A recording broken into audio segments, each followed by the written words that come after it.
Attention please.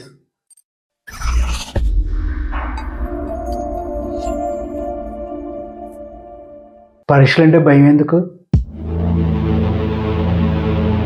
ముఖ్యంగా 10th class పిల్లలు. ఇదే పబ్లిక్ ఎగ్జామ్. వాళ్ళ స్కూల్లో జరగదు. వేరే స్కూల్లో వెళ్ళి పరీక్ష రాయాలి. అక్కడ వాళ్ళ టీచర్లు కనిపించరు. వేరే టీచర్లు కనిపిస్తారు. అదో చిన్న భయం లోపల మనసులో పీగుతూ ఉంటుంది. అలా నిజానికి పరీక్షల్ని పండగలా చూడాలి అని కొంతమంది విద్యావేత్తలు చెప్తూ ఉంటారు. రోజు రెగ్యులర్గా రాసే పరీక్షలే వేరే స్కూల్లో వెళ్ళి రాస్తాం. ఏదో జంబ్లింగ్ సిస్టమ్ అన్నారు కనుక అక్కడికి వెళ్ళి రాస్తాం. ఇంటర్మీడియట్ పిల్లల్లో కూడా కొంతమంది పరీక్షలు అనగానే కొద్దిగా భయపడుతూ ఉంటారు. నిజానికి 10th ఇంటర్మీడియట్ పరీక్షలు మిమ్మల్ని ఫెయిల్ చేయడానికి ఉద్దేశించినవి కావు. అందుకే 90%, 80% వస్తున్నాయి. ఎలాగోలాగా మిమ్మల్ని పాస్ చేయడమే వాటి ఉద్దేశం. అది ముందు గుర్తించండి. చాలామంది సైకాలజిస్టులు ఏం చెప్తారంటే అసలు పరీక్షని ఎంత తేలిగ్గా తీసుకుంటే అంత మంచి మార్కులు వస్తాయట అని. ఎందుకంటే ఈ 10th ఇంటర్మీడియట్ పిల్లలు రెగ్యులర్గా చదువుతారు. వాళ్ళ మీద ఒక కంట్రోల్ ఉంటుంది. ఇంట్లో తల్లిదండ్రులు, అక్కడ టీచర్లు, పరీక్షలు అంతా ఒక రెగ్యులర్ ప్రాక్టీస్ కింద జరుగుతూ ఉంటాయి. అందుకని పరీక్షలు అంటే అస్సలు భయపడాల్సిన అవసరం లేదు. అయినప్పటికీ కొంతమంది ప్రముఖులు పరీక్షలంటే భయపడ్డారు, పరీక్షల్లో తప్పులు చేశారు. అయినప్పటికీ తర్వాత సరిదిద్దుకుని ఉన్నత స్థానాల్లోకి వెళ్ళారు. అలాంటి వాళ్ళ గురించి ముచ్చటించుకుందాం. ఈ వరుసలో మొదట చెప్పుకోదగ్గ వ్యక్తి కింజరాపు రామ్మోహన్ నాయుడు. ఈయన సెంట్రల్ ఏవియేషన్ మినిస్టర్. ఈయన 10th క్లాస్ చదువుతున్నప్పుడు అంటే పరీక్షలకు ముందు చాలా నర్వస్గా ఫీల్ అయ్యారట. ఆ విషయాన్ని వాళ్ళ అమ్మగారు గుర్తించారు. ఏంటి నాన్న అని అడిగారంట. అమ్మ, నాన్న పెద్ద నాయకుడు, నా 10th పరీక్ష పోతే అందరూ ఏమనుకుంటారో అని భయపడుతున్నాను అని చెప్పాట. ఏం భయం లేదు నాన్న, రోజు చదివే పిల్లాడివి నువ్వు, నీకు మంచి మార్కులే వస్తాయి, పరీక్షలో అన్నీ గుర్తుకొస్తాయి, అన్ని ప్రశ్నలకి జవాబులు రాస్తావు అని ఫస్ట్ పరీక్షకి ముందు రోజు రాత్రి ఆమె అనునయంగా చెప్పారట. అయితే ఈయన భయం ఇంకా వదలలేదు. ఆవిడ రాత్రంతా కూర్చొని చెప్తూనే ఉన్నారట. మొత్తానికి ఎగ్జామ్కి వెళ్ళాడు, చక్కగా పరీక్ష రాసేట. అంటే ఈ ముందు రోజుల్లో తల్లిదండ్రులు ఏం చేయాలి అనే దానికి, అసలు పిల్లల ప్రవర్తన ఎలా ఉందో గమనిస్తే ఈ అనునయించడానికి అన్నిటికీ వీలు చిక్కుతుంది.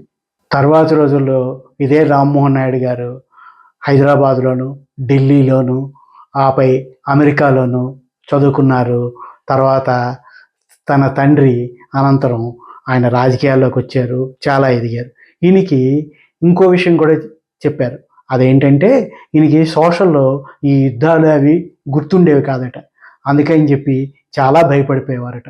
అప్పుడు సోషల్ టీచర్ ఏం చెప్పారంటే, ప్రతి యుద్ధాన్ని ఒక స్టోరీలో చదువుకున్నానా, నీకు అన్నీ గుర్తుంటాయి, పరీక్షలో ఆ కథే గుర్తుకొచ్చి చక్కగా రాసేస్తావు అని చెప్పారట.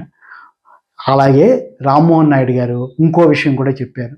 అదేంటంటే ఆయనకి చాలామంది ఏమంటారంటే పరీక్ష రోజు నాడు ముఖ్యంగా ఎగ్జామినేషన్ హాల్ దగ్గర ఎవరితోటి మాట్లాడొద్దు అంటారు. అయితే ఈయన స్నేహితులతో కలిసి ఈ ప్రశ్నలు, రాని ఆన్సర్లు వాటి గురించి చర్చించేవారట. అది ఎంతో సహకారంగా ఉండేదంట. అందుకని ఆయన ఏమంటారంటే, పరీక్షల గురించి ఎలాంటి భయాలున్నా పక్కన పెట్టేయండి, చక్కగా చదువుకోండి, ఏడాదంతా చదువుతారు కనుక మీకు అన్నీ గుర్తుకొస్తాయి, ఏమీ ఇబ్బంది ఉండదు, చక్కగా పరీక్ష రాసేస్తారని ఎప్పుడో చాలా కాలం క్రితమే రామ్మోహన్ నాయుడు గారు చెప్పారు.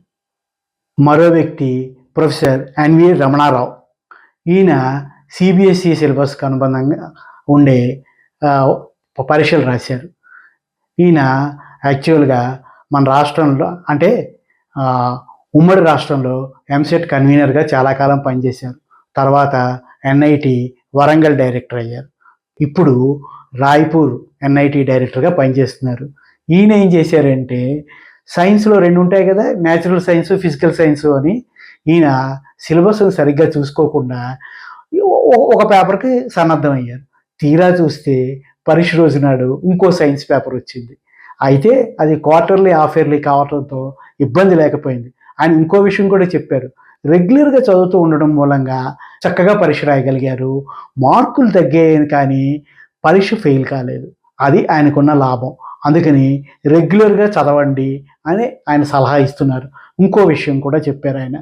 ఎప్పుడైనా సరే టైం టేబుల్ రాగానే మొత్తం అంతా కంఠస్థ పెట్టేసేవాళ్ళట ఆయన ఆ భయంతో. ఎవరైనా సరే రేపు ఏం పరీక్షరా అంటే రమణారావుని అడగండిరా అనేవాళ్ళట. అంతగా టైం టేబుల్ విషయంలో భయంతో చాలా జాగ్రత్తగా ఉండేవాళ్ళట.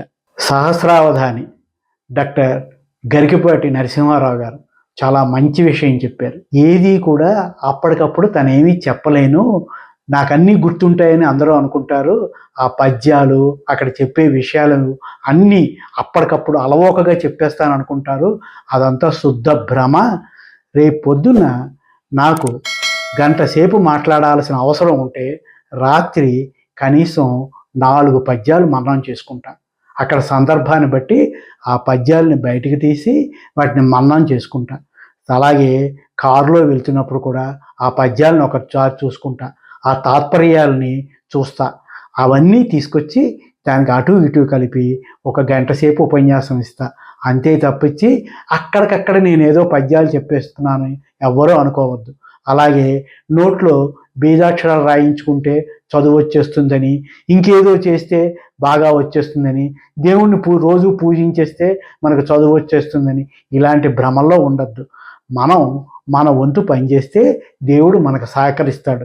అంతేగాని ఆకాశంలో లేకపోతే గాలిలో దీపం పెడితే అది ఆరిపోతుందే తప్ప వెలగదు. మీ చదువే మీకు లాభం చేకూరుస్తుంది. ఎప్పుడూ ఒకసారి చదువుకుంటూ ఉంటే చక్కగా పరీక్షలో పాస్ అవుతారని గరికపాటి వారు చెప్పారు. క్రిష్ సినిమా దర్శకుడు. ఈయనకు కూడా మంచి అనుభవాలు ఉన్నాయి. ఈయన ఏం చేశారంటే ఒకరోజు రాత్రి మొత్తం పరీక్ష గురించి తెల్లారే వరకు చదివేసుకున్నారంట. ఉదయం 8:30కో ఎంతకో పరీక్ష. ఈయన ఒక్క అరగంట రెస్ట్ తీసుకుని పరీక్ష రాద్దాం అనుకున్నారంట. అనుకుని ఆ రెస్ట్ తీసుకునే కార్యక్రమంలో మెలకు వచ్చేటప్పటికి 10 అయిందంట. ఇంకేముంది పరీక్ష. అలాగే క్రిష్ హై స్కూల్ స్థాయిలో తన అనుభవాన్ని ఒకటి చెప్పేవాడు.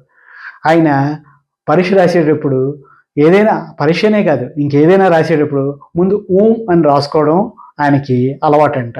అలాగే పరీక్ష పేపర్ మీద కూడా ఓం అని రాసేవాళ్ళు. ఒక టీచర్ పిలిచి ఎగ్జామినేషన్స్లో ఇలా ఓం నీకు ఇష్టం వచ్చినవన్నీ రాయకూడదమ్మా అని చెప్పారంట. అసలు ఆయన చెప్పకపోతే అదే కంటిన్యూ చేసేసేవాళ్ళట. అది కూడా అలాంటివి ఏమైనా అలవాట్లు ఉంటే వాటిని వెంటనే విరమించుకోమని క్రిష్ సలహా ఇస్తున్నారు. మరో విశిష్ట వ్యక్తి కె నరసింహమూర్తి గారు. ఈయన ఆర్థిక నిపుణుడు. ఈయన రాష్ట్రంలో ఇంకా బాగా చెప్పాలంటే దేశంలో వివిధ కమిటీల్లో ముఖ్యంగా ఆర్థిక వ్యవహారాలకు సంబంధించి సలహాలు సూచనలు ఇస్తూ ఉంటారు. బడ్జెట్ ప్రవేశపెట్టినప్పుడు ఈయన విశ్లేషణ ఏంటి అన్నది ప్రముఖులందరూ ఎదురు చూస్తూ ఉంటారు. ఆయన ఒక విషయం చెప్పారు. ఆ కాన్సన్ట్రేషన్ కోసం ఆయన మెడిటేషన్ చేస్తారట. ఇంకోటి కూడా చెప్పారు, దైవ ప్రార్థన. ఈ చదువులకి దైవ ప్రార్థనకి ఏం సంబంధం అనుకోవద్దు అంటూ ఆయన వివరణ కూడా ఇచ్చారు. ఈ ప్రార్థన చేయడం మూలంగా కాన్సన్ట్రేషన్ లెవెల్స్ పెరుగుతాయి అన్నది ఆయన చెప్పే సూత్రం. ఎలా అంటే ఒక 5 నిమిషాలు లేదంటే 10 నిమిషాలు తదేక దృష్టితోటి దైవ ధ్యానం చేయడం వల్ల కాన్సన్ట్రేషన్ లెవెల్స్ పెరుగుతాయి. దాంతో మనం పాఠాలు అవి చదివినప్పుడు కూడా అదే కాన్సన్ట్రేషన్ అలవడుతుంది. ఇది ఒక పద్ధతిగా ప్రతిరోజు చేసుకోగలిగితే కంటిన్యూషన్లో మనకి చదువులో కూడా తోడ్పడుతుంది అన్నది ఆయన చెప్పే సలహా. ఆత్మవిశ్వాసం అంటే నా చిన్నతనంలో జరిగిన ఒక విషయం చెప్పాలి. అప్పట్లో అంటే అప్పుడప్పుడే ఎంసెట్ ఇంజనీరింగ్ ప్రవేశాలకు ఉద్దేశించి ప్రవేశపెట్టారు. ఆ టైంలో ఇంజనీరింగ్ ఎంట్రన్స్ తను రాశాడు. అంతకుముందే ఇంటర్మీడియట్ పరీక్షలు కూడా రాశాడు. ఇంటర్మీడియట్ పరీక్ష ఫలితాలు వచ్చాయి. ఆ రోజుల్లో పేపర్లో నెంబర్లు వేసేవాళ్ళు. తెల్లారగట్ట మా ఊళ్ళో మేము ఫస్ట్ బస్సు వచ్చేటప్పటికి అక్కడికి వెళ్ళి నుంచునేవాళ్ళం ఫలితాలు వస్తాయంటే. ఆ రోజు అలాగే పేపర్ వచ్చింది. పేపర్లో చూస్తే ఈ అబ్బాయి ఫెయిల్ అయ్యాడు. అయితే ఎంత ఆత్మవిశ్వాసం అంటే నేను కాలేజీ ఫస్ట్ వచ్చే అబ్బాయిని, నాకు ఫెయిల్ అవ్వడం ఏంటి, మార్కులు తగ్గితే తగ్గి ఉండొచ్చు, నేను పాస్ అయ్యే ఉంటాను. మా నాన్నతోటి ఈ విషయం చెప్పి ఆయన్ని బోర్డ్ ఆఫ్ ఇంటర్మీడియట్ దగ్గరికి హైదరాబాద్ వెళ్ళమని చెప్తానని చాలా ధైర్యంగా ఆ వయసులో పొద్దున్నే చెప్పడం ఇప్పటికీ నాకు గుర్తుకొస్తూ ఉంటుంది. అలాగే అక్కడికి వెళ్ళి వాళ్ళ నాన్నగారు వాకప్ చేస్తే ఆ అబ్బాయి ఫస్ట్ క్లాస్ కాదు, డిస్టింక్షన్లో పాస్ అయ్యాడు. అలాగే ఇంజనీరింగ్లో చేరి మంచి హోదాలో ఉద్యోగం చేసి ఇప్పుడు రిటైర్ అయ్యాడు.